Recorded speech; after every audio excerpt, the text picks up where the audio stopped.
Hello बच्चों, कैसे हैं आप सब। आशा करती हूँ आप सब बहुत अच्छे होंगे। मैं ज्योति स्टडी विद जे के चैनल पर आपका बहुत बहुत स्वागत करती हूँ। आज हम लोग करने वाले हैं कक्षा 7 हिंदी वसंत बुक से कविता हम पंछी उन्मुक्त गगन की। तो चलिए इसको स्टार्ट करते हैं।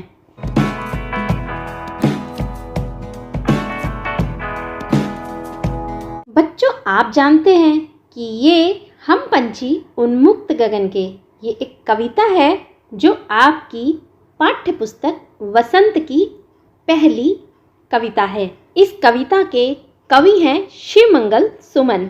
बच्चों, हिंदी साहित्य में ना 2 विधाएं होती हैं, एक होता है गद्य और एक होता है पद्य। गद्य में क्या क्या आता है? जो आपके नाटक होते हैं, कहानी होती है, संस्मरण यानी जो यादें होती हैं, एकांकी, लेख है, ये होते हैं गद्य साहित्य के भाग। पद्य में क्या आता है? पद्य में आती हैं कविताएं, जिसको काव्यखंड भी कहा जाता है, गीत, गजल, दोहे, श्लोक, ये सब क्या होते हैं? काव्यखंड के भाग होते हैं। हम पंछी उन्मुक्त गगन के इस कविता में कवि शिवमंगल सुमन जी ने पंछियों का उदाहरण देते हुए हमें ये बताने की कोशिश करी है कि ये जो प्रतंत्रता होती है, गुलामी होती है, ये किसी को भी पसंद नहीं होती। यहाँ पे उन्होंने ये बताया है कि प्रतंत्रता में चाहे हमें बहुत सारी चीज़ें एज अ गिफ्ट मिलें, लेकिन गुलामी में अगर हमको रहना पड़े तो हम उसे कभी भी स्वीकार नहीं कर सकते। लेकिन आज़ादी में अगर हमको रूखा सूखा भी खाने को मिलेगा तो हम लोग खुश रहेंगे। तो यहाँ पर पंछियों के माध्यम से उन्होंने कविता में स्वतंत्रता का जो महत्व होता है वो क्या होता है, इसके बारे में हमको समझाया है। आइए इसको देखते हैं। बच्चों, इसमें हम लोग करेंगे इस पाठ के भावार्थ को, शब्द अर्थों को। तो चलिए अब इसको स्टार्ट करते हैं। जो काव्य होता है उसको गाने का तरीका क्या होता है, उसको पढ़ने का तरीका क्या होता है, उसको एक लय के साथ गाया जाता है। तो हम भी इसको ऐसे ही स्टार्ट करेंगे, गीत की तरह तो नहीं, लेकिन हाँ एक लय के तरीके के साथ हम इसको स्टार्ट करेंगे। हम पंछी उन्मुक्त गगन के पिंजर बंद ना गा पाएंगे, कनक तीलियों से टकराकर पुलकित पंख टूट जाएंगे। हम बहता जल पीने वाले मर जाएंगे भूखे प्यासे, कहीं भली है कटुक निबोरी कनक कटोरी की मैदा से।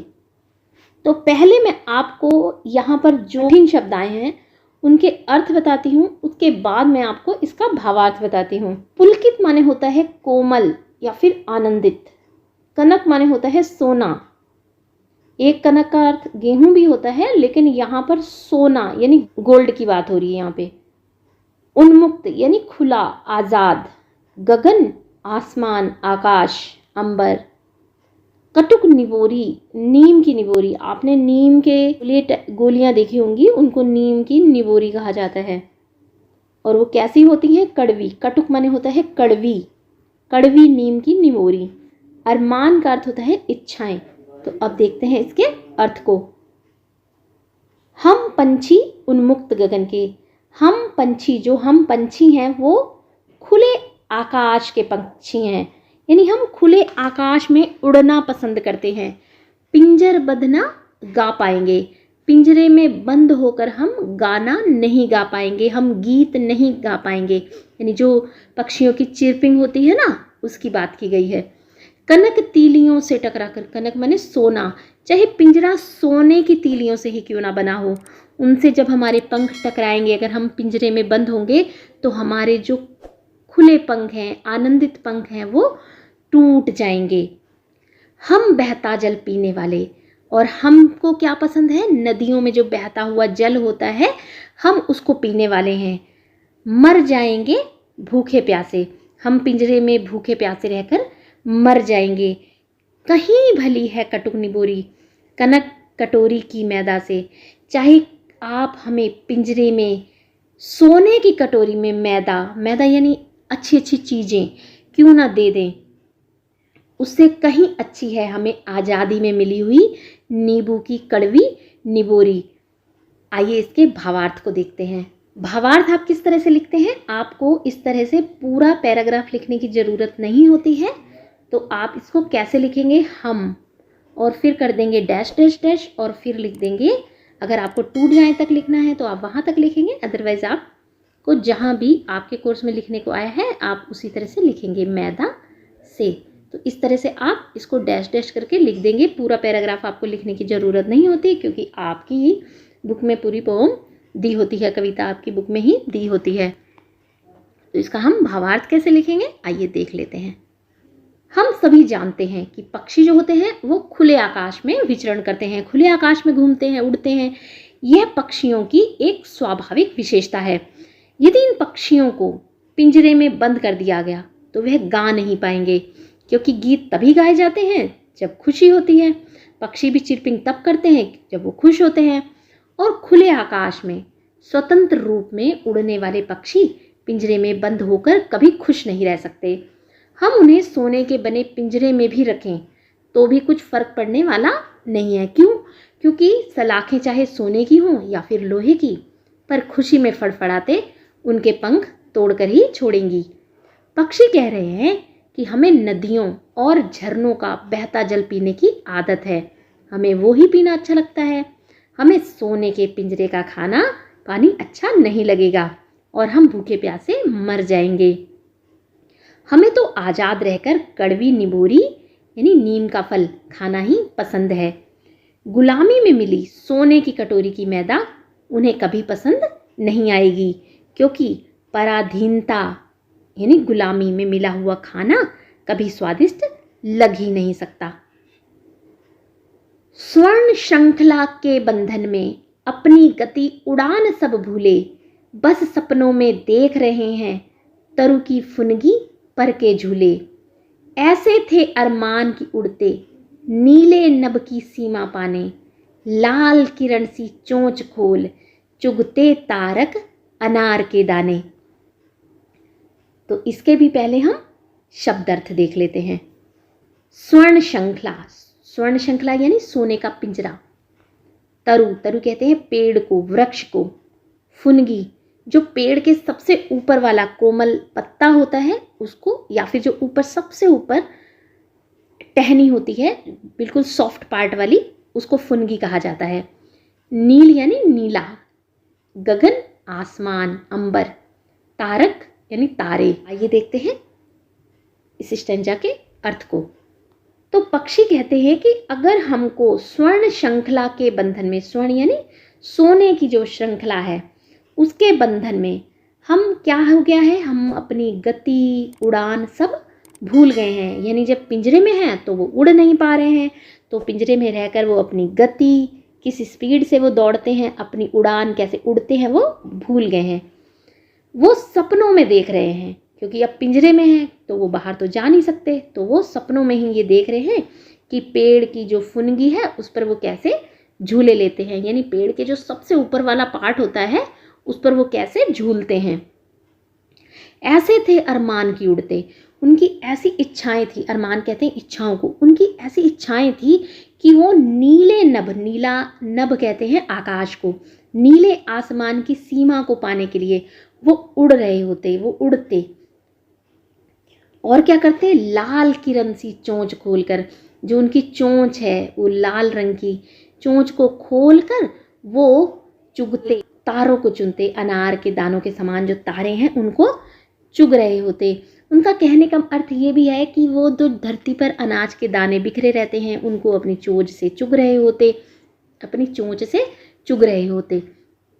उनकी ऐसी इच्छाएं थी, यानी पंछियों की ये इच्छाएं हैं कि वो कभी भी पिंजरे में ना रहें, वो आकाश में उड़ें, नीले अंबर में अपनी स्पीड के साथ, अपनी गति के साथ अपने पंखों को फैलाकर वो उड़ें। तो वो पक्षी कह रहे हैं कि अब तो हम पिंजरे में हैं, तो ये सब हमको ऐसा बस सपने में ही हम ये सब देख पा रहे हैं कि हम पेड़ की फुनगी पर बैठकर झूले झूल रहे हैं। इसका भावार्थ कैसे लिखेंगे, तो ऐसे लिखेंगे, स्वर्ण श्रृंखला और फिर करेंगे डैश डैश डैश और फिर अनार के दाने। इसके बाद लिखेंगे इसके भावार्थ को। पक्षी कह रहे हैं कि हम सोने के इस पिंजरे में कैद होकर अपनी तीव्रता यानी गति, स्पीड और उड़ने की कला सब कुछ भूल गए हैं। पहले हम वृक्ष की सबसे ऊपर वाली टहनी के सिरे पर बैठकर झूला करते थे, यानी जो फुनगी होती है उस पर बैठकर झूला करते थे। अब यह एक सपना बनकर रह गया है। हमारी इच्छा थी कि हम कभी उड़ते उड़ते दूर तक नीले आकाश के उस छोर तक पहुंच जाएंगे जहां वह समाप्त होता है। अच्छा बच्चों, आपने देखा होगा ना कि जब आप बाहर खड़े होते हैं तो जब दूर तक आप देखते हैं तो आपको कहीं ना कहीं ऐसा लगता होगा कि जो आसमान है और धरती है वो मिल रहे हैं।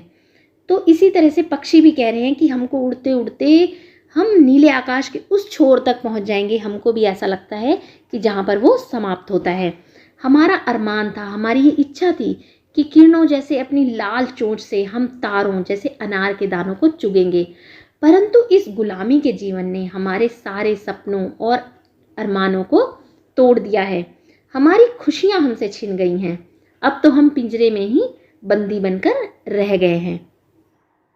अब देखते हैं अगले स्टेंजा को।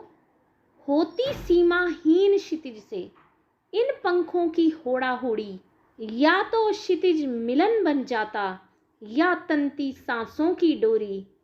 नीड़ न दो चाहे टहनी का, आश्रय छिन्न भिन्न कर डालो। लेकिन पंख दिए हैं तो आकुल उड़ान में विघ्न न डालो।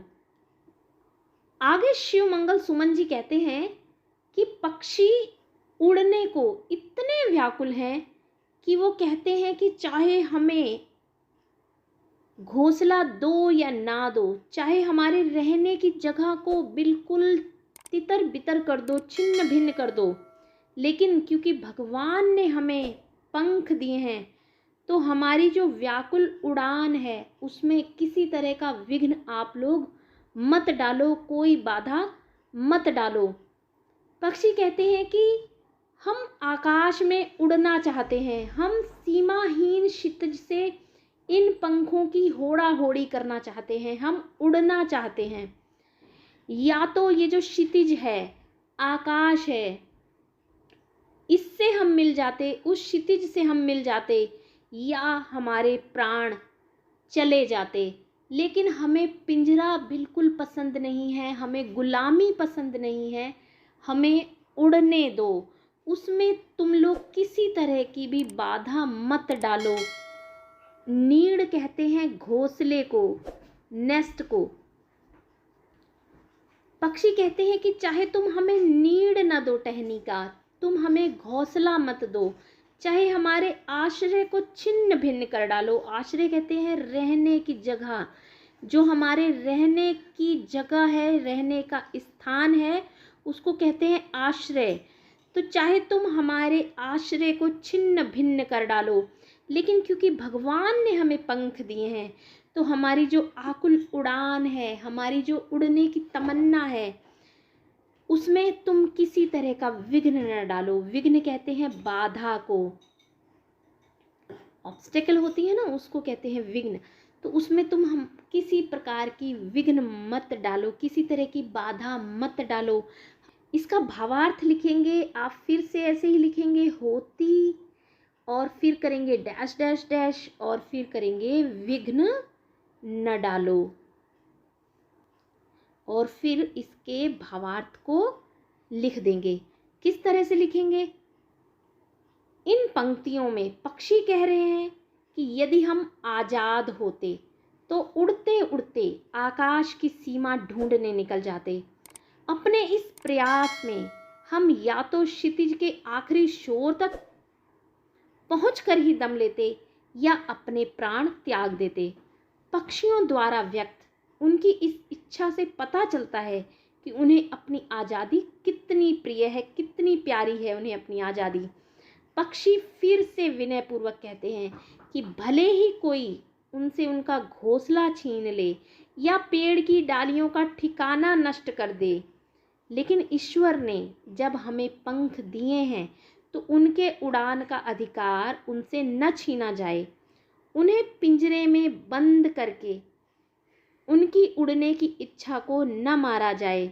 उनकी आज़ादी उनसे न छीनकर उन्हें अंतहीन आकाश में उड़ने दिया जाए।